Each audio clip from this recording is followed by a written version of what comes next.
sehat-sehat ya. Alhamdulillah. Terima kasih juga. Anda juga sama ya. Ya, sambil menunggu teman-teman yang lain bergabung, kita akan mulai saja sesi pertemuan kedua terkait dengan ilmu IPS. Ya, pembelajaran IPS pada anak usia dini. Nah, teman-teman, untuk materi kali ini sebenarnya masih tidak beda jauh dengan materi yang pertama. Ini kita masih berbicara tentang teori dan konsep ya. Ada beberapa konsep IPS di Indonesia. Nah, konsep-konsep ini tentunya nanti sangat berguna bagi kita sebagai guru PAUD dalam menerapkan hal-hal yang berhubungan dengan sosial emosional, kemudian berhubungan dengan problem solving yang terjadi dalam keseharian atau dalam proses perkembangan anak-anak usia dini, khususnya di sekolah kita ya. Ada yang berkenan membacakan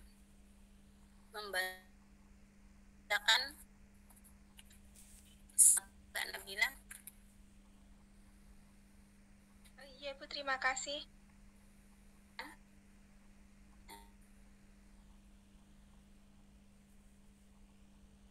Monggo.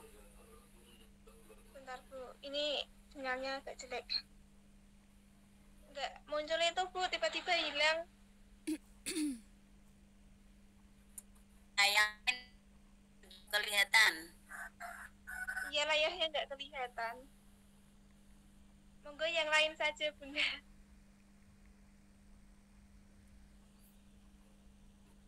Memang nggak kelihatan, Bun. Tidak kelihatan, Bunda. Layarnya nggak kelihatan. Tidak ada. Yang kelihatan Iya. siapa yang bisa? Ini baru Kelihatan, kelihatan Ini udah. baru kelihatan, Bunda.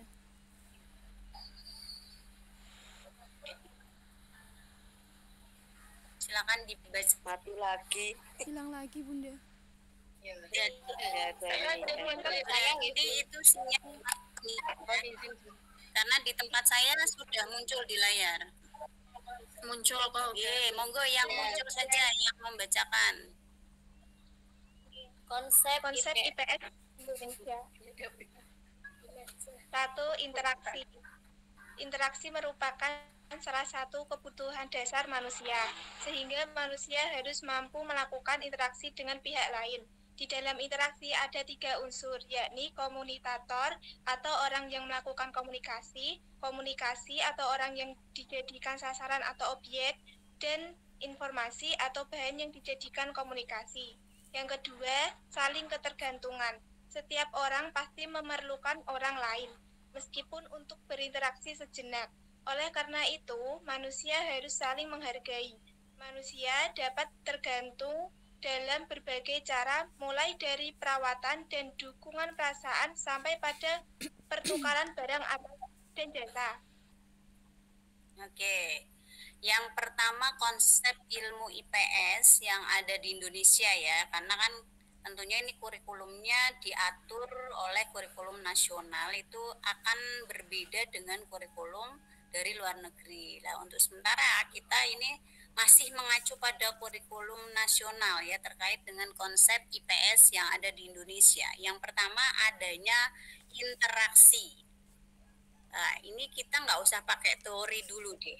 Kira-kira gitu ya, ketika kita bermasyarakat, baik di lingkungan rumah yang paling kecil itu di lingkungan rumah kita sendiri, maupun di masyarakat kita, kira-kira ada proses interaksi atau tidak? Ada Bu. Tiap hari, tiap saat. Nah, bisa dipastikan ya, berarti itu menjadi salah satu hal yang tidak bisa dihindari, ya kan? Jadi interaksi antar manusia atau bahkan mungkin interaksi yang terjadi manusia dengan di luar manusia seperti dengan hewan atau tumbuhan itu pasti akan terjadi, khususnya kalau dengan antar manusia. Kenapa? Karena ini menjadi salah satu kebutuhan dasar ya, menjadi salah satu kebutuhan dasar yang harus dan pasti ada pada setiap diri manusia yang normal. Saya katakan normal kenapa? Karena ada orang yang tidak bisa berinteraksi dengan baik posisinya karena dia tidak normal. Nah, ketika manusia di posisi normal, pastinya berinteraksi dengan sesama manusia itu menjadi salah satu faktor kebutuhan dasarnya. Dalam hal ini kemudian apa hubungannya ilmu IPS yang kita pelajari, yang akan kita pelajari ya dari mulai kemarin sampai ke depannya satu semester itu dari konsep interaksi ini banyak. Karena kita ini kan dihadapkan pada siswa yang usianya jauh ya sekali di bawah kita, di mana usia tersebut adalah usia-usia rentan secara emosional ya, secara perkembangannya khususnya di sosial emosional ini rentan sekali.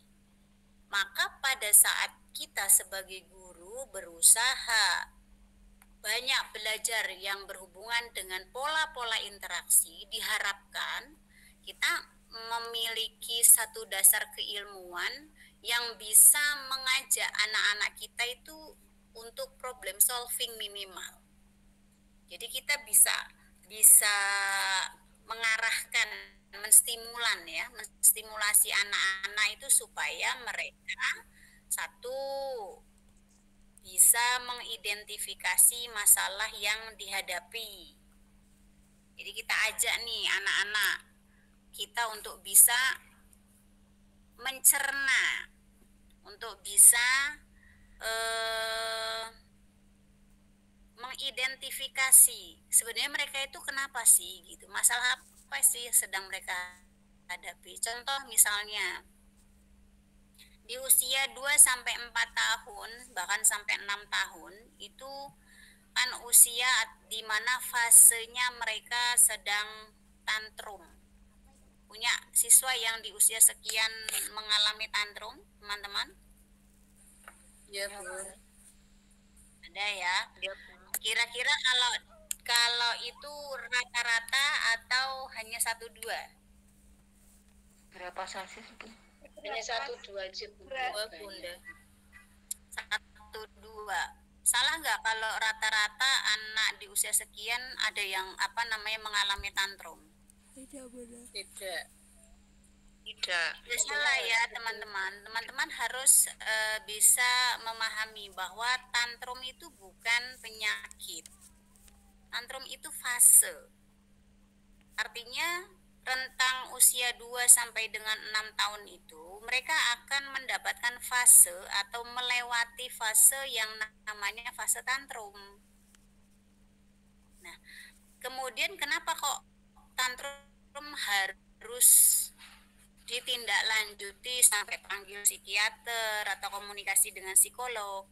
Itu ketika fase tantrum yang dilewati oleh masing-masing siswa atau anak kita di usia sekian tadi itu tidak bisa kita berikan stimulasi positif yang tepat, memang akan berlanjut kan. Jadi harusnya fase itu sudah terlewati dan dia sudah tidak lagi tantrum, tapi kok ini udah kelas 1 SD, kelas 2 SD sampai dengan kelas 6 SD masih tantrum gitu ya.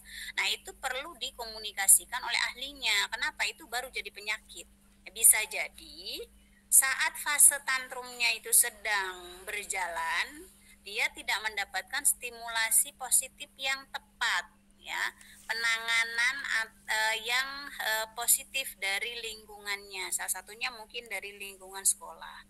Jadi teman-teman, pada saat anak-anak kita yang di usia 2 sampai dengan 6 tahun itu sedang melewati fase tantrum, maka kita sebagai orang dewasa, dalam hal ini adalah guru karena di sekolah ya posisinya, ilmu interaksi dan saling ketergantungan dalam konsep besarnya ilmu IPS ini penting sekali.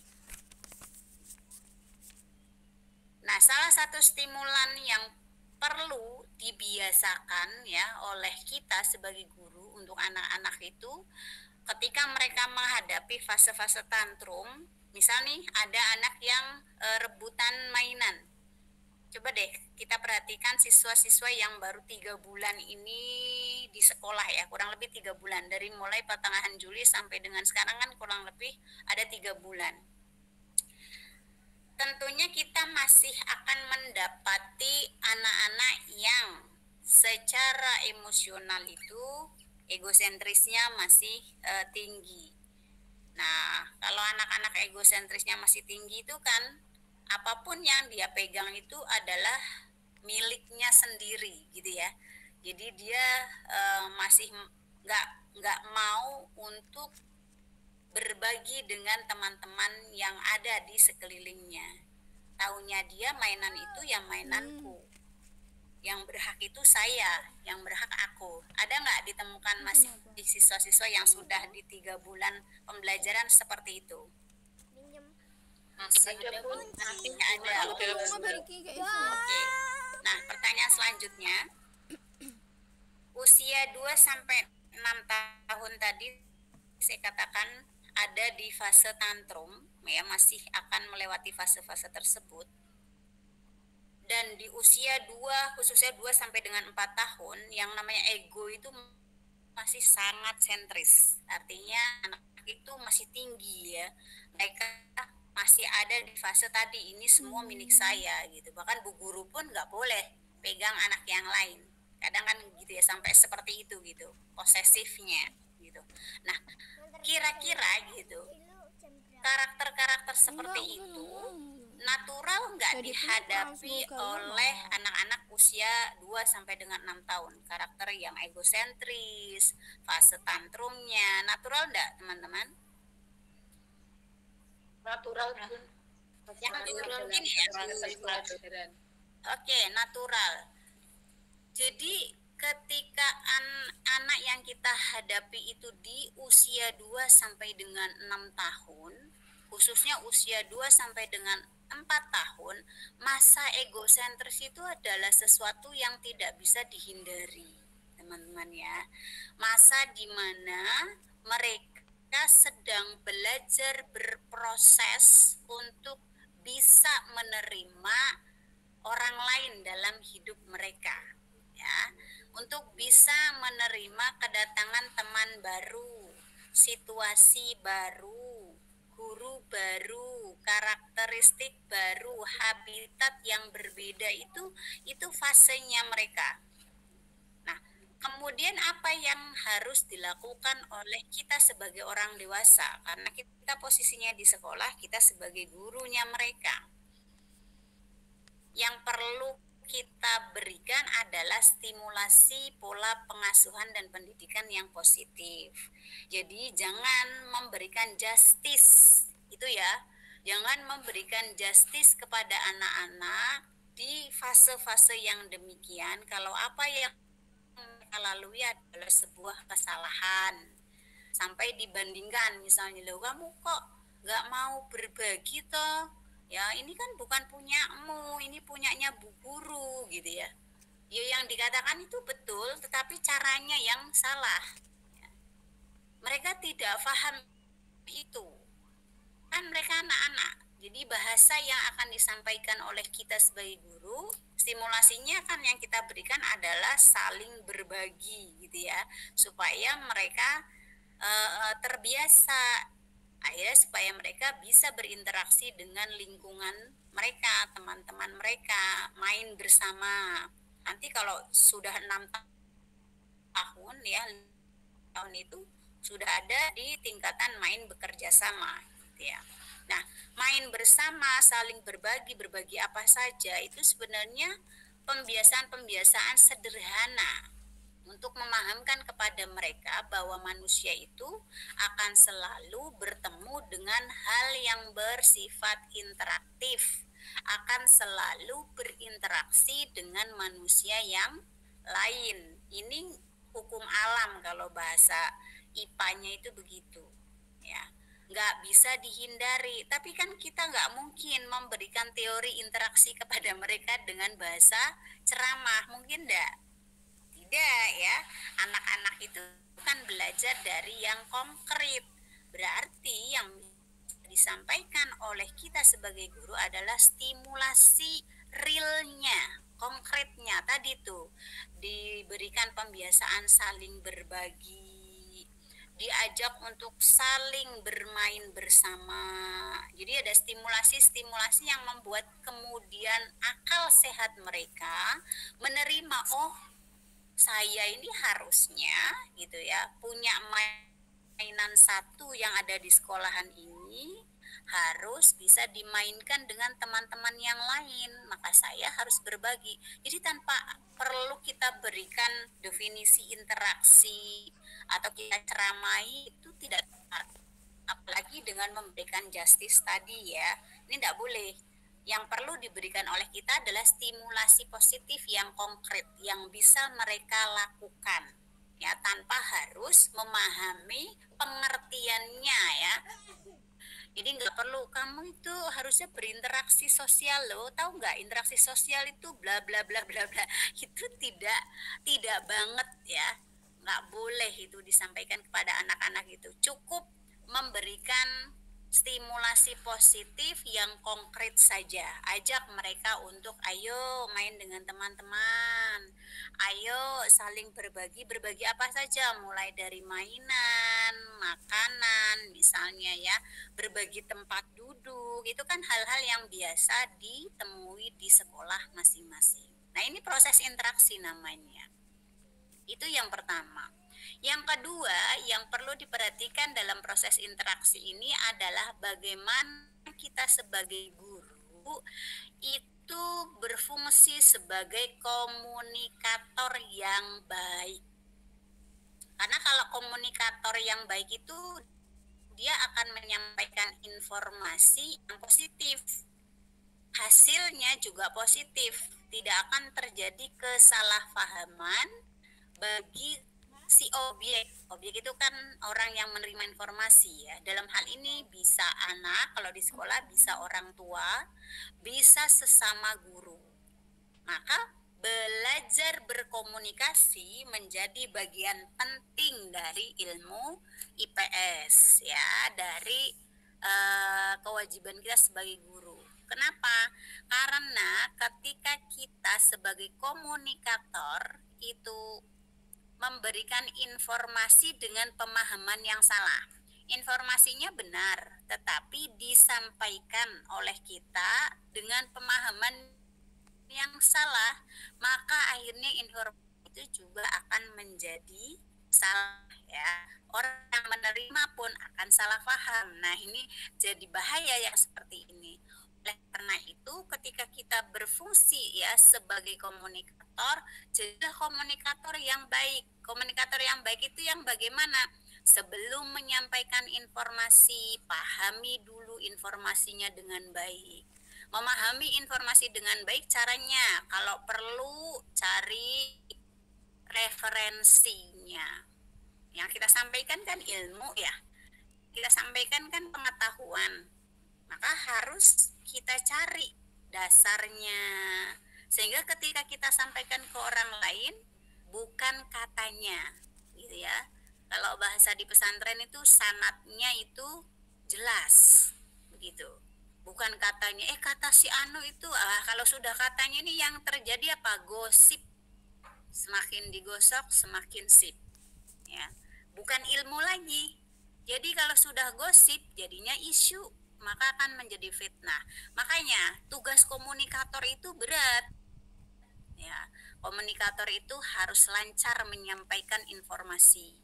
Komunikator itu harus menguasai informasi yang akan disampaikan, harus tahu maksud dari informasi tersebut apa. Ke anak juga seperti itu teman-teman, maksudnya itu begitu. Jangan sampai ketika kita melakukan interaksi sosial dengan anak-anak justru kita salah ya. Salah menginformasikan ya. Nanti ya sesi tanya jawabnya ini saya lanjut dulu. Salah menginformasikan contohnya bagaimana? Ada yang bisa memberikan ilustrasi?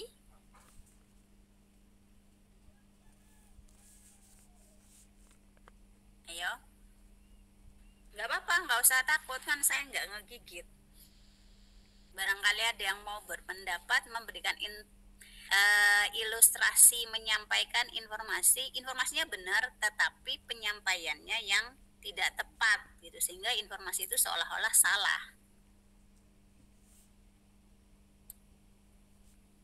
Ada yang berkenan memberikan contoh ilustrasinya? Ya, enggak ada. Oke, ilustrasinya seperti ini. Misalnya, ya kita mendapatkan 2 orang siswa yang saling bertengkar. Katakanlah rebutan mainan. Ini masalah ya buat anak-anak ya. Jadi seharusnya guru di sini memberikan kesempatan kepada anak-anak mengidentifikasi masalahnya, lalu mencari solusi dari masalah yang dihadapi. Itu masalah loh. Buat anak-anak rebutan mainan itu masalah. Ya sederhana sebenarnya. Kalau buat kita itu nggak masalah, tapi buat anak-anak itu bisa jadi masalah. Nah, saat melihat kejadian tersebut, bandingkan ya posisi guru A dengan guru B. Guru A itu ngomong begini, loh, kenapa kamu rebutan? Ini Bu, aku mau mainan kok nggak boleh sama si A. Enggak Bu, wong aku lagi dolanan kok, iku main rebut wae. Nah, si guru A menanggapi begini, sudah, nggak usah banyak omong. Kalian itu cukup dengerin Bu Guru, sekarang saling minta maaf. Ayo, jabatan tangan, minta maaf. Ya, dipaksa. Anaknya ya mau mengulurkan tangan, tetapi bibirnya itu tidak simetris anak-anaknya gitu ya. Kalau yang bibirnya simetris gitu kan, senyumnya gitu ya, kan menunjukkan hatinya lega, senang. Tapi kalau tidak itu kan menunjukkan kalau mereka masih ada yang mengganjal. Ini si A. Nah, kalau guru B begini, loh kenapa ini kok saling lempar, saling tendang, ada apa? Mendengarkanlah si guru B ini ungkapan ekspresi dari siswa pertama. Aku mau dolanan Bu, tiba-tiba si B teko, lah dolanan iki langsung direbut, yo tak rebut meneh no. Terus siswa B-nya bilang, siswa yang kedua ya, yang kedua bilang, lah wong aku kan ya kudu dolanan, masa dolanane nduk cekel dhewe, aku ora oleh. Ini yang luar Jawa paham nggak ya bahasa saya ya? Aku juga mau mainan gitu kok, kamu pegang sendiri mainannya, memang nggak boleh aku ikut mainan. Nah gitu. Oke. Guru B ini terus, kan dia sudah mendengarkan keduanya. Boleh Bu Guru ngomong, ini mainan kira-kira punyanya siapa ya? Jadi Bu Guru ini tidak langsung mengatakan ini mainannya sekolah ya. Nggone sekolahan Bu, punyanya sekolahan Bu Guru. Oke, kalau punyanya sekolahan berarti Bu Guru menyediakan mainan ini untuk siapa? Nah, pertanyaan itu pertanyaan terbuka ya teman-teman. Ini pertanyaan pemantik, sehingga anak akhirnya mulai merasa, dia pasti akan merasa, oh iya ini kan bukan punya aku gitu. Berarti semua teman-teman yang ada satu sekolahan ini itu boleh dong mainan ini gitu ya. Kalau dibahasakan pakai bahasa verbal itu otaknya itu udah nyimpan bahasa pertanyaan pemantik tadi. Adakah pembeda komunikasi yang disampaikan oleh guru A dan guru B tadi dari masalah yang sama, rebutan mainan? Ada nggak pembedanya? Ada Bunda. Ada. Di mana tuh? Ada Bu. Yang guru. Perbedaan Ada. apa? Di penyelesaiannya. Perbedaannya Perbedaannya kalau guru yang satu itu memberikan pemahaman, ilustrasi dulu dasar dari permasalahannya itu, kemudian memberikan solusinya. Kalau yang guru pertama yang agak kurang benar itu langsung tidak mendengarkan dari kedua-duanya, langsung memberikan, sudah langsung saliman, berarti dia tidak mencari solusi atau kurang mencari informasi gitu Bun. Jadi langsung pada kesimpulannya. Kalau menurut saya itu Bun. Oke, jadi kan sebenarnya kedua guru ini kan menangkap informasi yang sama ya, Iya. rebutan tadi ya. Iya kan? Informasinya dia sama-sama menangkap yang sama, tapi cara mengkomunikasikannya yang kemudian berbeda gitu ya. Hasilnya akan berbeda ya teman-teman. Ketika anak yang diberikan kalimat-kalimat pemantik seperti itu sebenarnya proses problem solving. Kita sedang mengajak anak untuk mengajarkan interaksi yang sesungguhnya, yang sehat dengan lingkungan sekitarmu, dengan sesama manusia ya seperti itu tadi gitu loh. Tanpa harus kita ngasih tahu ini loh gitu. Enggak gitu kan? Enggak ada kan bahasa kayak gini loh, itu kan enggak ada. Anak-anak nggak paham itu. Sekali lagi anak tidak paham teori. Ya, anak itu butuh sesuatu yang konkret. Nanti kalau dia sudah mulai dewasa baru dia ke abstrak bicaranya.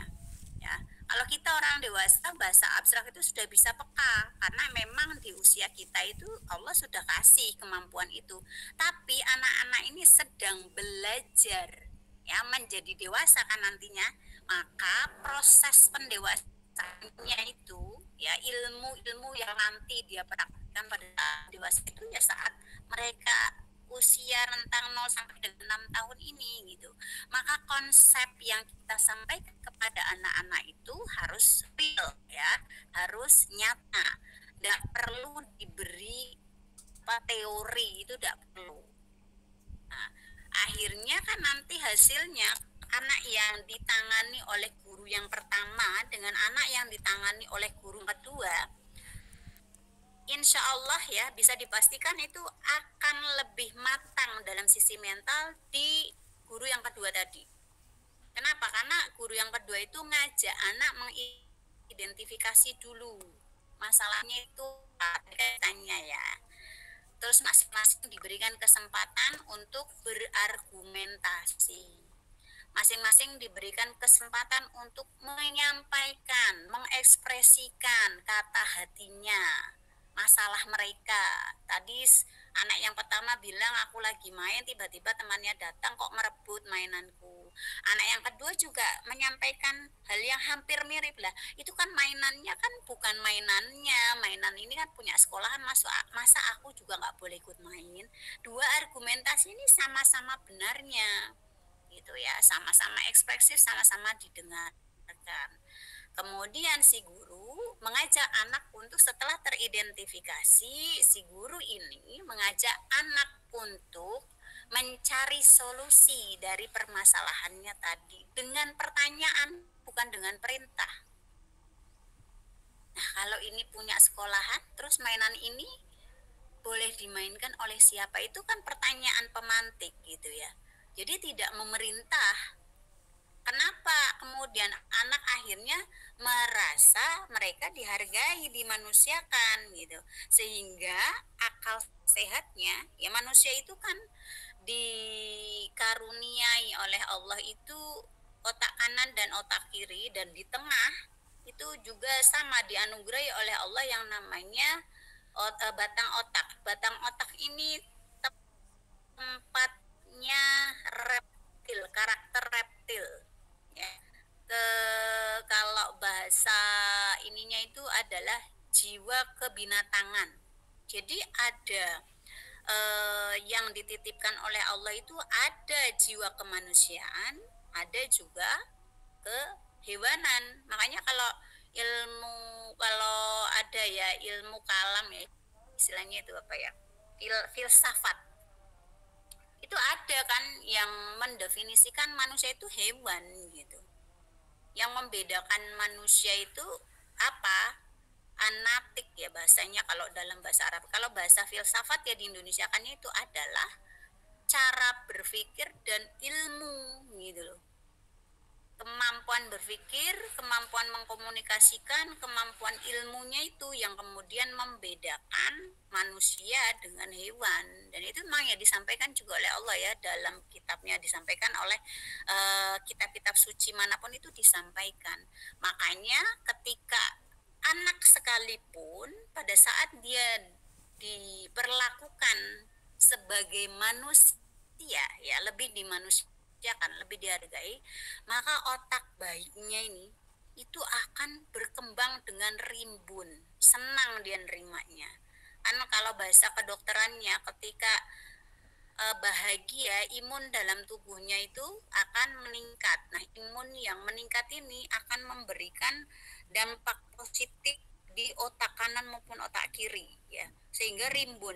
Bahagia soalnya dia senang gitu nerimanya. Nah, kalau sudah rimbun itu kan rimbun kebaikan ya, itu akan melahirkan hal-hal yang positif. Oh iya, akhirnya mereka dengan sendirinya ketika bundanya kemudian menyampaikan, ayo kalau sudah begitu silahkan diteruskan mainan bersama ya, gitu. Boleh nggak sih saling memaafkan, karena semuanya kan pasti punya salah, jadi kita tidak menjudge salah satunya.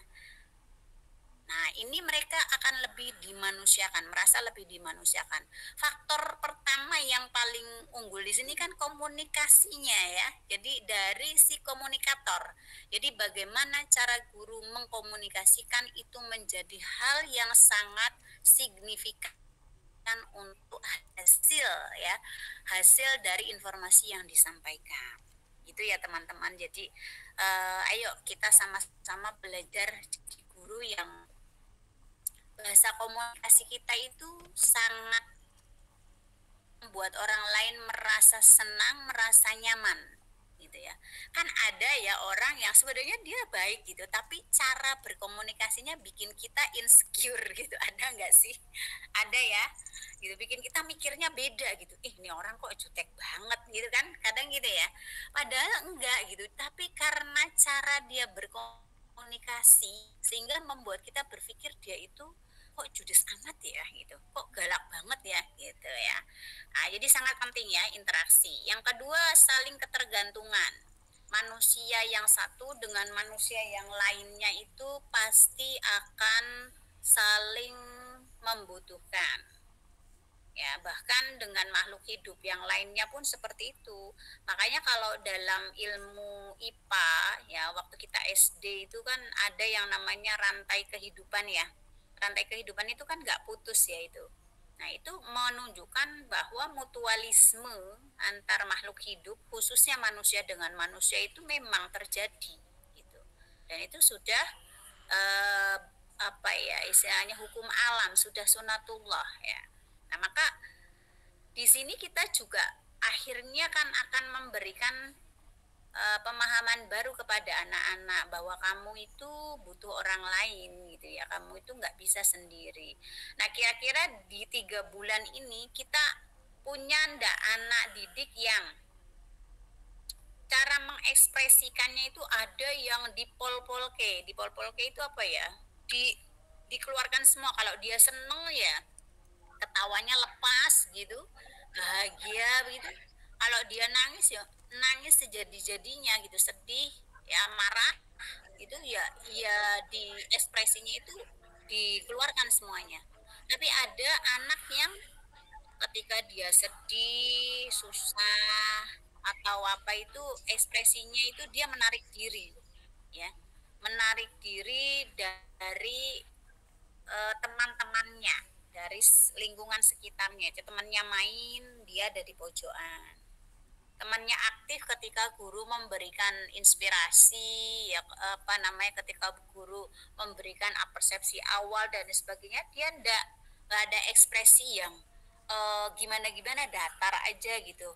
Malah seringnya itu memperlihatkan kondisi yang sedih gitu, kayak tertekan gitu. Ada nggak yang seperti itu? Ada, Bun. Ada Bun, tempat saya Ada Bun. Nah, kalau ada yang seperti itu, karena kita ini kan punya kewajiban mengassessment ya, teman-teman itu harus peka, harus tanggap. Anak yang ekspresif banget, baik dalam suka, duka, marah, bahagia, itu juga harus diberikan penilaian ya, di apa namanya, dinilai benar-benar perkembangannya. Kalau ada yang menarik diri pun sama. Kenapa? Karena dua-duanya ini pasti ada masalah. Jadi mereka belum tentu baik-baik saja loh, teman-teman ya. Gitu. Kenapa saya sampaikan demikian? Ada anak yang begini. Ini berdasarkan pengalaman pribadi dan analisa yang saya hadapi di murid saya sendiri. Ada bertahun-tahun ya saya analisa, ternyata sama ya, maksudnya ritmenya itu sama. Ada anak itu yang di sekolah itu meledak-ledak gitu, kalau kalau ketawa itu nggak bisa direm gitu ya, sama kalau nangis juga begitu, kalau ngamuk juga sama. Saya pikir ini mungkin emang sifat-sifatnya ekstrovert kali gitu, awalnya itu begitu.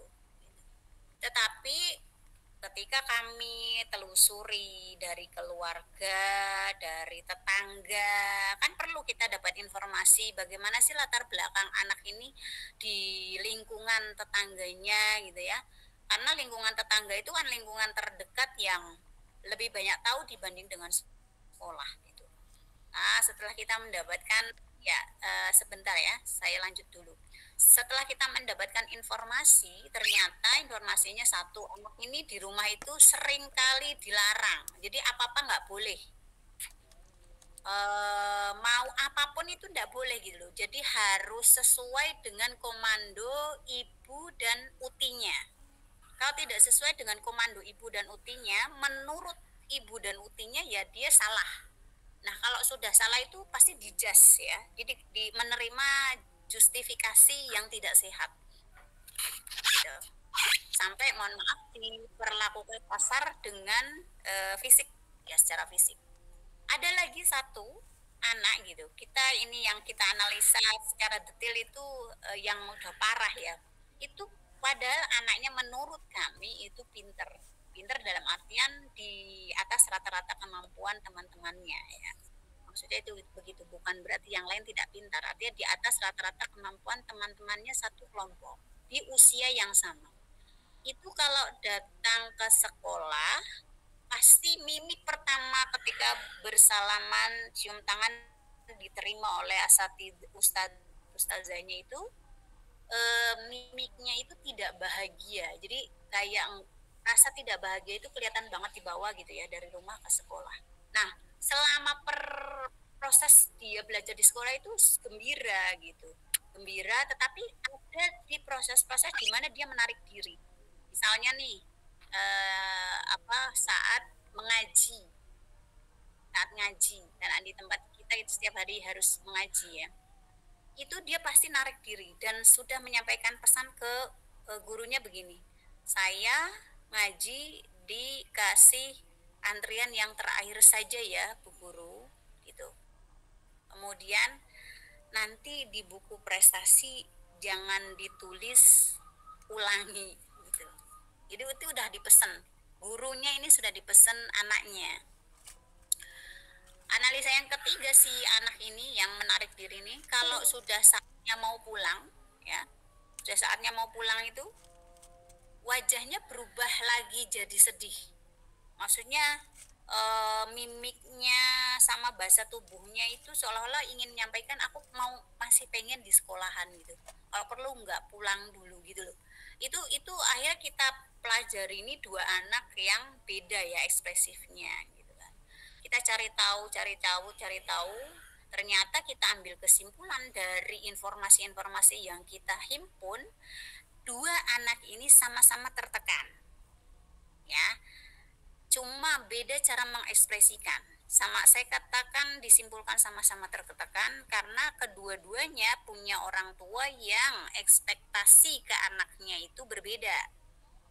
Jadi kalau yang tadi ini ya kan apa-apa harus kata uti sama ibunya.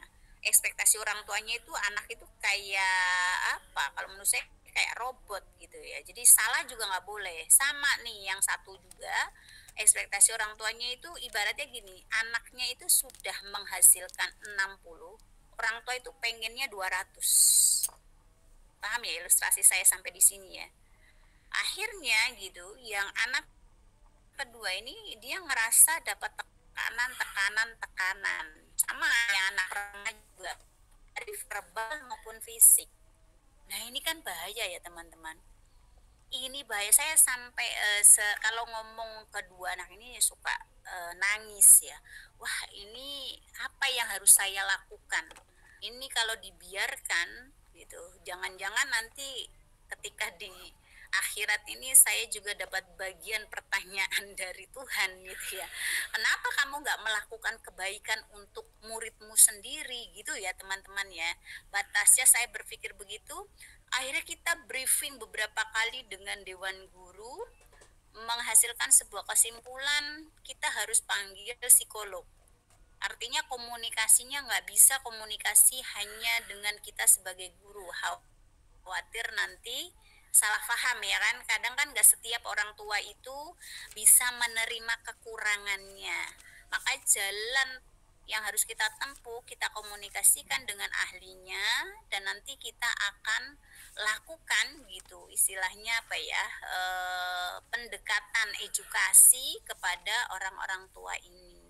Nah ini kemudian akhirnya menjadi catatan buat kita, ternyata gitu ya pola-pola orang tua kita saat ini ya, anak-anak itu tadi ya, mamah-mamah muda yang kemudian berpikir kalau anak itu harus sesuai dengan ekspektasi dia yang tidak sesuai dengan perkembangan di usianya. Bahaya ya teman-teman kalau sudah seperti ini. Nanti yang lebih parah lagi, saat ini kan kita ini bukan sedang nanam pohon ya kan. Kalau nanam pohon setahun, 2 tahun, 10 tahun itu kita akan istilahnya menuai. Kita ini sedang menanamkan karakter. Nah kalau ini tidak segera ditangani gitu, dikhawatirkan 20 tahun yang akan datang ketika mereka sudah akil balik, ketika mereka sudah belajar berinteraksi dengan masyarakat, justru mereka menjadi pribadi-pribadi yang memiliki karakter yang sulit berinteraksi dan tidak bisa menerima ada orang lain yang masuk dalam kehidupannya. Nah ini kan yang lebih bahaya ya, gitu ya. Makanya kalau ada hal yang kayak demikian harus tanggap. Nah kalau misalnya kemudian kita terbatas pengetahuannya, baca lagi ya, baca, cari informasi yang berhubungan dengan itu. Nggak bisa sendiri, harus sama-sama ya, satu sekolah ini. Karena saya yakin semakin kesini siswa kita itu akan semakin banyak ya, kita akan semakin banyak dihadapkan pada siswa-siswa bermasalah secara mental. Padahal di anak usia dini itu kita sedang, salah satunya adalah membangun mental mereka ya supaya sehat. Bukan cuma jasmaninya, tetapi mentalnya supaya sehat. Ya, coba silakan baca berita-berita di medsos itu kan, anak-anak kita sekarang ini kan krisis mental ya. Selalu berakhir dengan yang namanya, mohon maaf, gantung diri, bunuh diri, dan lain sebagainya. Nah, itu kenapa? Karena lemah mental. Ya, siapa yang membuat mereka lemah mental? Ya, orang-orang dewasa yang ada di sekitarnya. Yang paling utama adalah lingkungan keluarga. Nah, maka guru PAUD itu tugasnya berat. Kalau begitu jangan pernah insecure menjadi guru PAUD.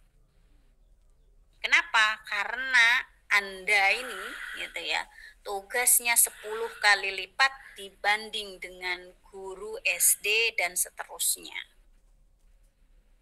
Walaupun kesejahteraannya tidak 10 kali lipat ya, gitu ya. Tapi ya justru kesejahteraannya itu 100 kali lipat insya Allah ya. Nah gitu ya teman-teman ya. Ayo belajar, jadi HP-nya itu buat banyak belajar. Supaya kita ini nanti insya Allah dapat kebaikan ya. Nggak cuma aktif di medsosnya untuk hal-hal yang kurang tepat. Tapi silahkan tuh, medsos boleh gunakan ya untuk hal-hal yang positif. Nggak masalah ya. Kenapa? Karena di tangan Anda anak-anak ini menggantungkan harapannya. Jadi sangat di tahun 2045 itu ya ke kita ngegantungin ke tangan-tangan Anda semua. Nah, konsep-konsep yang kayak gini ini penting. Ini kan berhubungan sekali dengan sisi interaksi dengan masyarakat secara luas. Maka yang harus diperbaiki adalah diri dulu gitu ya, mental pribadinya dulu. Baru nanti pasti imbasnya mereka juga akan mendapatkan kebaikan ke depannya gitu, kepada lingkungannya, kepada masyarakat, kepada keluarga. Kalau mental secara pribadinya itu sudah dirusak ya, sudah dirusak oleh siapa ya? Oleh orang-orang dewasa yang ada di sekitarnya. Maka dikhawatirkan justru gitu yang akan muncul nanti sifat-sifat kebinatangan itu tadi. Bayangkan saja ya, anak-anak SMA kita, bahkan SMP kelas 2, kelas 3 itu yang namanya nyabu, kemudian perang antar geng itu hampir setiap hari. Nah ini kenapa? Karena lemah di mental ya. Jadi tidak ada penanganan rohaninya yang masif. Bukan cuma teori tapi penanganan ya, pendekatannya ini yang perlu dipikirkan. Maka yuk rubah konsep kita ya dalam mendidik anak-anak di sekolah kita, minimal itu menjadi sekolah yang dicintai, menjadi guru yang disayangi ya, dikangeni oleh anak-anak. Oke teman-teman, jangan lupa absensinya. Ya, pertanyaannya ini belum sempat kita bahas. Silahkan nanti disampaikan di WA grup saja ya, insya Allah akan saya jawab begitu. Untuk selanjutnya mohon nanti Komting silahkan men-share absensi manual ya. Kenapa saya butuh absensi manual?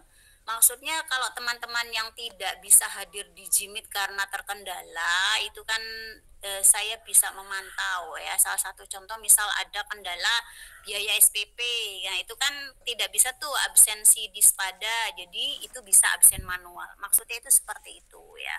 Kemudian silahkan nanti setelah ini, hari ini dibuat kelompok diskusi ya.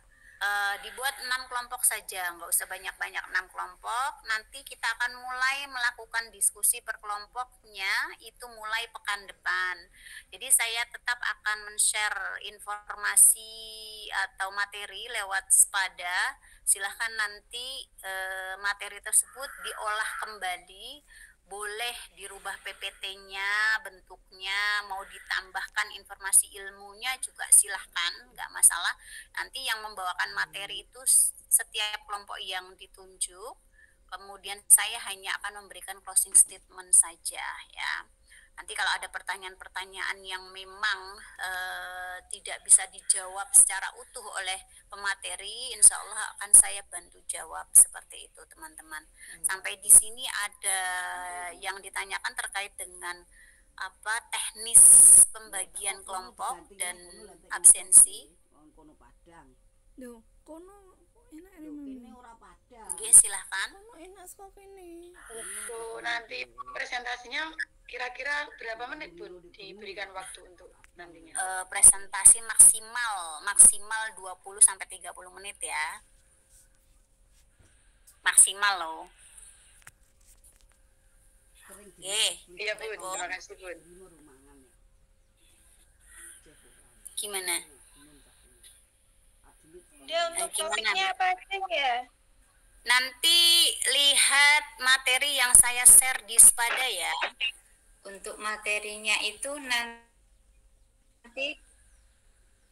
materi tetap saya berikan, jadi teman-teman tinggal mendiskusikannya saja. Kalau mau dirubah bentuk PPT-nya silahkan, kan stylenya anak muda dengan saya itu mungkin berbeda ya, Bunda. Ya, terus kalau mau ditambahkan pengetahuan dengan syarat harus berdasarkan referensi yang jelas ya, kalau menambahkan ya, itu juga disilahkan seperti itu.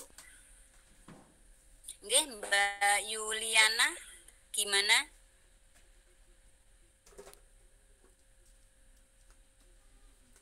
Nggak kedengaran suaranya ya?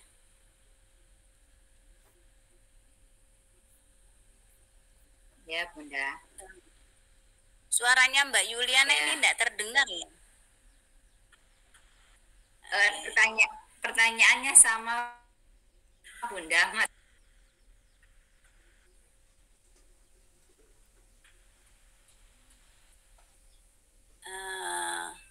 Ya masih terkunci. Oke, nggak apa-apa.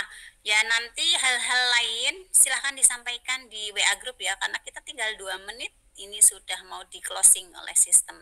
Terima kasih teman-teman untuk pertemuannya hari ini.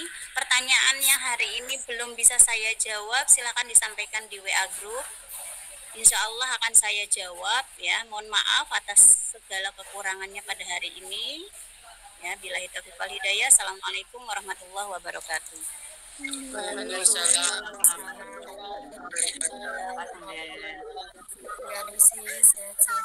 Sama-sama. Terima kasih, Bu. Terima kasih.